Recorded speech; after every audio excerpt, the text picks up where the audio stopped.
सभी भक्तों को मेरा सादर प्रणाम। आज मैं यहाँ पर आपको शिव पार्वती की एक और कथा सुनाने जा रहा हूँ। एक बार की बात है, जब भगवान शिव माता पार्वती के साथ पृथ्वी लोक पर भ्रमण कर रहे थे, तब माता पार्वती ने भगवान शिव से कहा, प्रभु, हम आगे की यात्रा के लिए तैयार हैं, परंतु आगे की यात्रा शुरू करने से पहले थोड़ी देर आराम कर लेते हैं। माता पार्वती की बात सुनकर भगवान शिव और माता पार्वती एक वृक्ष के नीचे बैठ गए। माता पार्वती फिर उनसे बोली, अगर आप यह कथा सुन रहे हैं तो इसे पूरा सुने। इस कथा को आधा अधूरा छोड़कर जाने की गलती मत करना, क्योंकि भगवान कथा को सुनने से मन चाहे फल की प्राप्ति होती है। इसलिए इस कथा को पूरा सुने। आप भगवान के भक्त हैं तो भगवान का अनादर ना करें। प्रभु, मेरे अंदर 4 प्रश्न हैं, कृपया करके उनके उत्तर दें और मेरी समस्याओं का समाधान करें। भगवान शिव ने माता पार्वती के प्रश्नों को समर्थन पूर्ण उत्तर देने का आश्वासन दिया और कहा, पार्वती, तुम्हारे जो प्रश्न हैं कृपया वह पूछो। मैं उनके उत्तर देकर तुम्हारी समस्याओं का समाधान करने की कोशिश करूंगा। तब माता पार्वती ने अपने प्रश्न पूछे। प्रभु, मेरा पहला प्रश्न है, क्या बुढ़ापे में किसी को सुख नहीं मिलता? और मेरा दूसरा प्रश्न है, कौन कौन से लोग माता पिता की सेवा नहीं करते हैं? और मेरा तीसरा प्रश्न है, कौन कौन से लोग किसी के उपकार को भूल जाते हैं? प्रभु, मेरा चौथा प्रश्न है, कौन से लोग संसार में राशि जीवन जीते हैं? फिर माता पार्वती द्वारा प्रश्नों को सुनकर शंकर भगवान जी कहते हैं, पार्वती, तुम्हारे यह चारों प्रश्न अत्यंत महत्वपूर्ण हैं। मैं इन प्रश्नों के उत्तर तुम्हें एक कहानी के माध्यम से बताता हूँ, लेकिन मेरी एक शर्त है कि तुम्हारा मन इस बीच कहीं भटके नहीं। फिर माता पार्वती कहती हैं, ठीक है प्रभु, मैं आपकी शर्त मान लेती हूँ, कृपया कहानी शुरू करें। और तब भगवान शिव कहते हैं, पार्वती, एक समय की बात है, एक बूढ़ी महिला थी। वह शारीरिक रूप से बूढ़ी हो चुकी थी, लेकिन फिर भी उसका सारा काम खुद करती थी, जो उन्हें मजबूरी से करने पड़ते थे, क्योंकि उसके पास कोई संतान नहीं थी और उसे अपना पेट पालने के लिए खुद ही काम करना पड़ता था। दूसरा कोई रास्ता नहीं था। आज भी वह सड़क के किनारे इसी आस पर खड़ी थी कि कोई बोझ उठाने में उसकी मदद करेगा। भगवान शिव कहते हैं, पार्वती, तभी एक व्यक्ति सड़क से गुजरते हुए उस बुढ़िया के पास से निकलता है। तो बुढ़िया उस व्यक्ति को आवाज़ लगाती है और अपने बोझे को उठाने के लिए उस व्यक्ति से मदद की याचना करती है, मगर उस व्यक्ति के चेहरे पर अजीब से भाव उभरते हैं और उसने नाक और मुंह मरोड़ते हुए कहा, मेरे पास अभी समय नहीं है, मुझे बहुत काम है, मुझे बहुत बड़ा आदमी बनना है। और ऐसा कहते हुए वह व्यक्ति वहाँ से आगे चला गया, मगर वह व्यक्ति ने बूढ़ी महिला का बोझा नहीं उठाया। भगवान शिव कहते हैं, पार्वती, तभी थोड़ी दूर आगे चलते हुए उस व्यक्ति को एक बूढ़ा आदमी मिला, जिसकी गाड़ी पूरी तरह से कीचड़ में फंस चुकी थी और उसका बाहर आना मुश्किल था। फिर उस बूढ़े आदमी की नज़र उस जवान आदमी पर पड़ी। उस व्यक्ति के जवान शरीर को देखकर वह बूढ़ा आदमी उसे आवाज़ देता है, बेटा, ओ बेटा, क्या तुम मेरी गाड़ी को कीचड़ से बाहर निकालने में मेरी मदद करोगे? तब वह आदमी बोला, क्या तुम्हें दिखाई नहीं देता? मेरे कपड़े नए हैं, मैं तुम्हारे संग अपने कपड़े क्यों कीचड़ में ख़राब करूं? क्या तुम मुझे बेवकूफ़ समझते हो? मुझे बहुत बड़ा काम करना है। और इसके बाद वह व्यक्ति वहाँ से आगे बढ़ गया। भगवान शिव फिर कहते हैं, पार्वती, इस प्रकार उस व्यक्ति ने उस बूढ़े आदमी की गाड़ी नहीं निकाली और जब वह आगे बढ़ा तो थोड़ी दूर जाकर उसे एक अंधी वृद्ध महिला मिली। उस महिला ने उस व्यक्ति की आवाज़ सुनकर उसकी मदद की गुजारिश की और बहुत ही दयालु रूप से उसकी ओर बढ़ी और बोली, अरे भाई, क्या तुम मेरी मदद कर सकते हो? सड़क के दूसरी ओर झोपड़ी तक पहुंचा सकते हो, आपकी बहुत मेहरबानी होगी। मुझे आंखों से दिखाई नहीं देता है। वो गुस्से से तिलमिला उठा और बोला, क्या तुम्हें पता नहीं, मुझे बहुत बड़ा काम करने जाना है, मुझे बहुत बड़ा आदमी बनना है, मुझे बहुत जल्दी है, मैं तुम्हें सड़क पार नहीं करवा सकता हूँ। फिर भगवान शिव कहते हैं, पार्वती, इस तरह चलते चलते वो व्यक्ति एक आश्रम में पहुंचा, जहां पर उसकी मुलाकात भगवान विष्णु और लक्ष्मी जी से हुई, जो कि एक संत के रूप में बैठे थे। अब वह व्यक्ति जैसे ही आश्रम में पहुंचा, उधर तो विष्णु जी संत के रूप में पूजा पाठ और ध्यान के लिए तैयार हो रहे थे कि वो व्यक्ति अपने को भाग्यशाली समझते हुए वहां पहुंच गया और विष्णु जी का अभिवादन किया और उनके पास बैठ गया और फिर बोला, महाराज, मैं आ गया हूँ, मैंने आपका बहुत नाम सुना है, इसलिए मैंने आपसे अरदास लगाई है।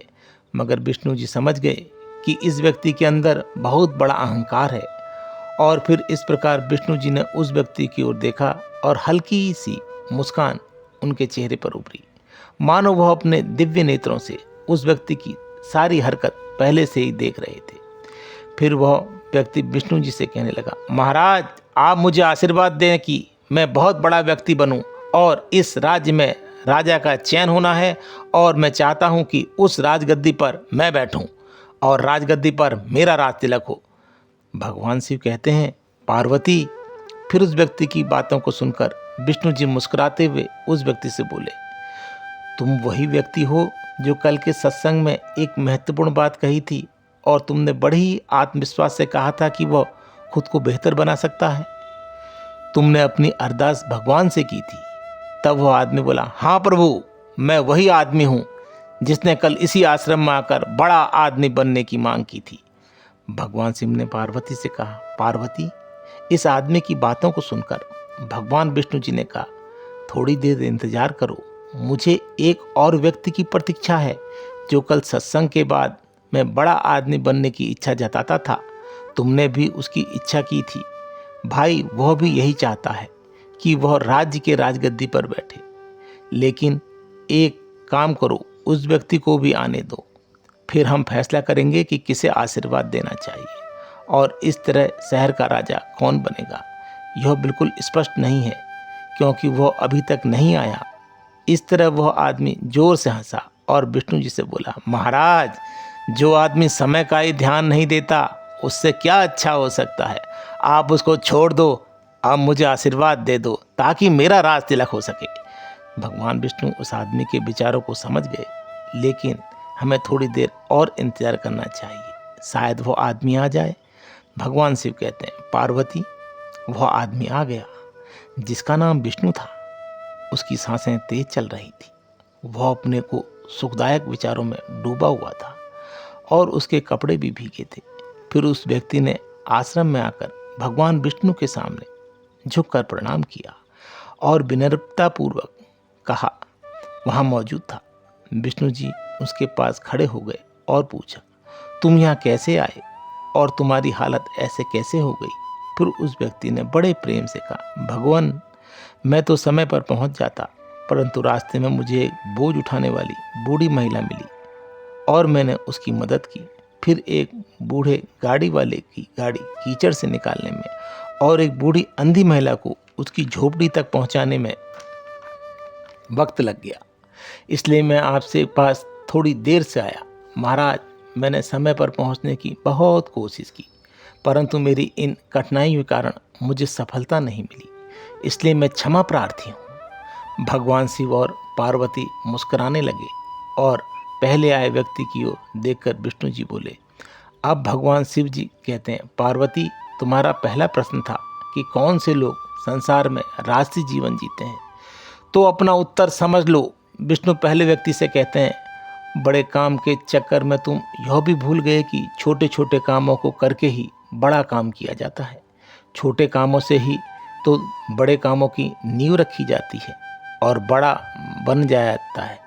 जिस व्यक्ति के अंदर सेवा भाव नहीं होती, जो दूसरों की मदद नहीं कर सकता, दूसरों के दुख और सहानुभूति नहीं दिखा सकता, उनकी मदद करने सकता, ऐसा इंसान जीवन में कभी भी राजसी जीवन नहीं जीता। राजसी जीवन वही जीते हैं जो जीवन में दूसरों की सेवा करते हैं, अपने से बड़ों का सम्मान करते हैं।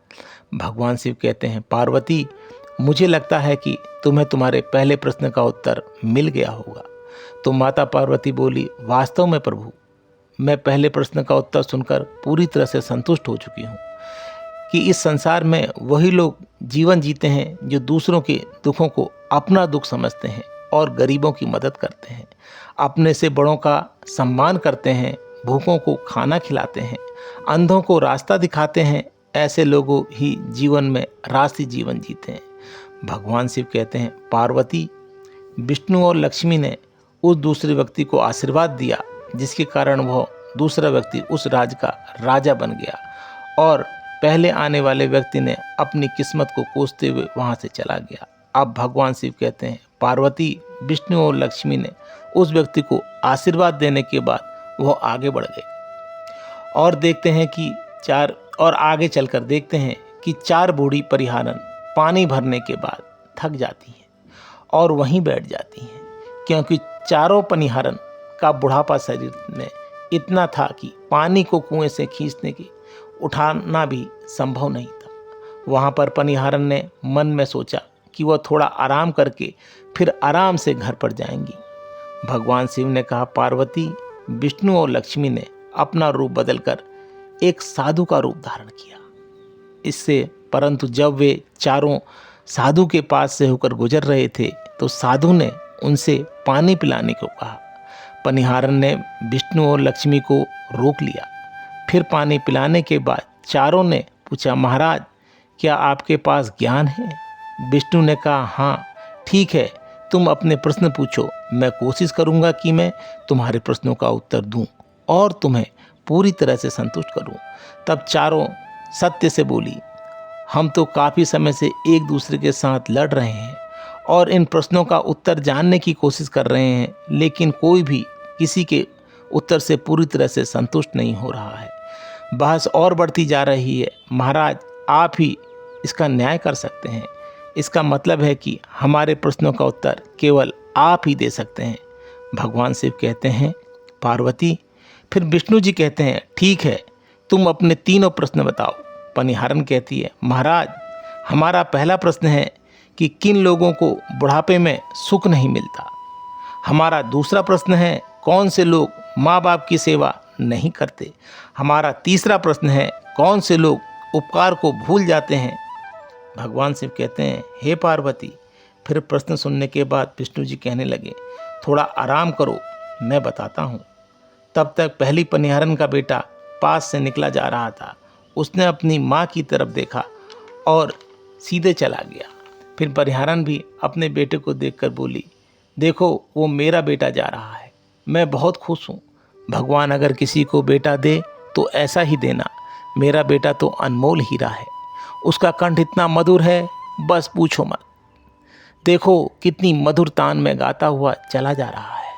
भगवान शिव कहते हैं, पार्वती, पहली परिहारन का बेटा जैसे ही वहाँ से निकला, तब तक दूसरी परिहारन का बेटा भी वहाँ से होकर गुजरता है।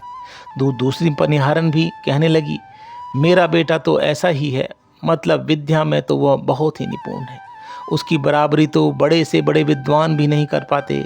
भगवान शिव कहते हैं, पार्वती, दूसरी परिहारन का बेटा भी जब निकल जाता है, वह तीसरी परिहारन का बेटा आता है तो तीसरी परिहारन भी कहने लगती है कि मेरा बेटा हीरे से कम नहीं, उसके कंठ में सरस्वती का निवास है, उसके अंदर ज्ञान का भंडार है, जो एक बार याद कर लेता है उसे भूलता नहीं है। भगवान शिव कहते हैं, पार्वती, यह सारा नज़ारा विष्णु और लक्ष्मी बड़े ही ध्यान से देख रहे थे। तब एक चौथी परिहारन का बेटा भी वहाँ से होकर गुजरता है, लेकिन चौथी परिहारन कुछ भी नहीं कहती। तभी एक परिहारन पूछती है, बहन, तुम्हारा बेटा कैसा है? उसने क्या खास बात है जो तुम उसके बारे में नहीं बता रही हो? तब चौथी परिहारन कहती है, कुछ बेहद खास नहीं है। मेरा बेटा तुम्हारे बच्चों की तरह ना तो गंधर्व है, ना पहलवान है और ना ही बृहस्पति का आराध्यात्म गुणवत्ता वाला है। वो सीधा साधा और सरल है।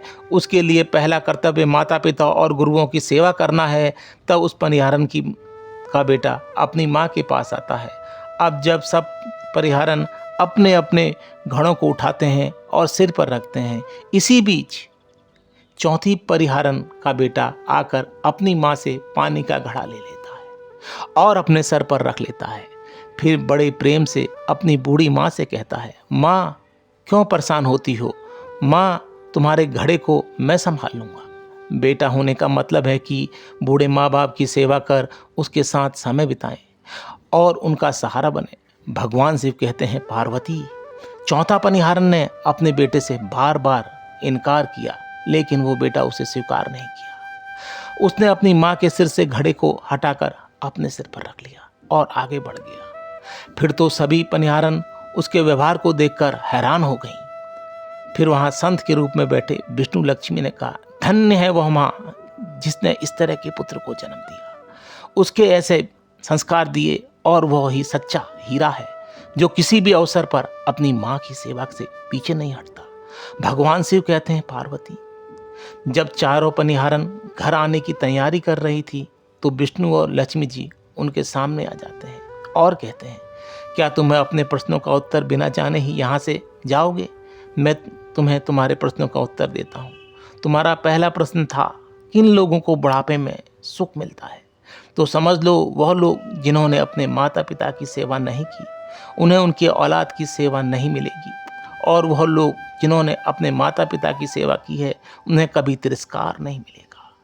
उन्होंने माता पिता के चरणों का अमृत पान किया है, उनकी औलाद हमेशा जीवन भर सेवा करेगी, और इस तरह के लोगों ही बुढ़ापे में सुख पाते हैं। इसलिए हर संसार को अपने माता पिता की सेवा करनी चाहिए। हर स्त्री को अपने सास ससुर की सेवा करनी चाहिए। ऐसा करने से बुढ़ापे में सुख मिलता है। जैसा कि मैं जानता हूँ तुम तीनों ने अपने माता पिता की सेवा नहीं की, इसलिए तुम्हारे बच्चे सीधे चले गए और उन्होंने तुम्हारी मदद नहीं की। लेकिन चौथी परिहारन ने अपने बूढ़े माता पिता की सेवा की है, इसलिए इनका बेटा इनकी मदद के लिए पहुंच गया और भरी गगरी को उठाकर ले गया। अब तुम्हारा दूसरा प्रश्न था कि कौन से लोग माता पिता की सेवा नहीं करते, तो समझ लो वो लोग जो अपने माता पिता के पास अच्छे गुण नहीं लाते, उनके बच्चे तुम तीनों की ही तरह माता पिता की सेवा नहीं करते। इसलिए हमें हमेशा अच्छे गुण अपने बच्चे में पैदा करने चाहिए। अब तुम्हारा तीसरा प्रश्न था कि कौन से लोग उपकार को भूल जाते हैं, तो विष्णु कहते हैं, धनवान होने पर वह लोग जिनमें अहंकार, लालच और अन्य बुरे गुण होते हैं, वो किसी के उपकार को नहीं मानते, चाहे वह उनके माता पिता ही क्यों ना हो। भगवान शिव ने कहा, पार्वती मुझे यकीन है कि तुम्हारे चारों सवालों का उत्तर तुम्हें मिल गए होंगे। तो माता पार्वती ने कहा, हाँ प्रभु, मेरे चारों सवालों के उत्तर मिल गए। मैं कह सकती हूँ कि बहुत बड़े ज्ञानी बनने से, संगीत के खिलाड़ी का या धनवान बनने से कोई बड़ा नहीं हो जाता। कोई बहुत बड़े पद पर पहुंच जाता है, लेकिन माँ बाप की सेवा करने वाले इंसान के लिए उसका बड़प्पन कुछ नहीं, मात्र एक काम का होता है। अगर कोई बड़े पद पर पहुंच जाता है और फिर उसके मन में अहंकार और घमंड बढ़ जाता है, तो ऐसे व्यक्ति को एक दिन कर्मों का फल अवश्य मिलता है। दुखी इंसान की मदद करने वाला और निष्कलंक जीवन जीने वाला सच्चा आनंद हमेशा हासिल करता है और अपने माता पिता का सेवक बनता है। ऐसे लोग 7 पीढ़ियों के उद्धार बन जाते हैं। वास्तविक रूप से भगवान कह सकते हैं कि सच्चा बड़पन तब होता है जब हमारे अच्छे गुण सहज में सत्यचित्त आनंद की ओर फैलते हैं और अपने आचरण में पुत्रता और गुरु भक्त का स्थान देते हैं। इंसान चाहे कितना बड़ा बन जाए, पर माता पिता के लिए किए गए उपकारों को कभी नहीं भूलना चाहिए, क्योंकि जीवन में सब कुछ मिल सकता है, लेकिन माता पिता फिर से नहीं मिल सकते। इसलिए हमें हमेशा अपने माता पिता की सेवा करनी चाहिए और उनका सम्मान करना चाहिए। अंत में माता पार्वती भगवान शिव से कहती हैं कि मैं मृत्युलोक में ज़्यादातर लोगों से सुना है कि मेरे माता पिता ने मेरे लिए क्या किया है, इसलिए मैं उनकी सेवा नहीं करूँगा। इसलिए हमें याद रखना चाहिए कि जन्म का साथी माता पिता होते हैं, कर्मों का साथी जिन्होंने हमें जीवन दिया है, हमें उनकी सेवा करनी चाहिए और अच्छे कर्म करने पर हमें निश्चित रूप से फल मिलेगा। इसलिए हमें अच्छे कर्म करने चाहिए और बड़ों का सम्मान करना चाहिए। माता पिता की सेवा करें और सुखद जीवन जिएं। इस वीडियो को बोलते समय अगर मेरे से कोई त्रुटि हुई हो तो उसके लिए मैं सभी भक्तों से क्षमा याचना करता हूँ और भगवान भोलेनाथ से प्रार्थना करता हूँ कि जिन भक्तों ने इस कथा को पूरा सुना हो, भगवान उनका घर धन धान्य और दौलत से भर दे। जय हो भोलेनाथ की। हर हर महादेव।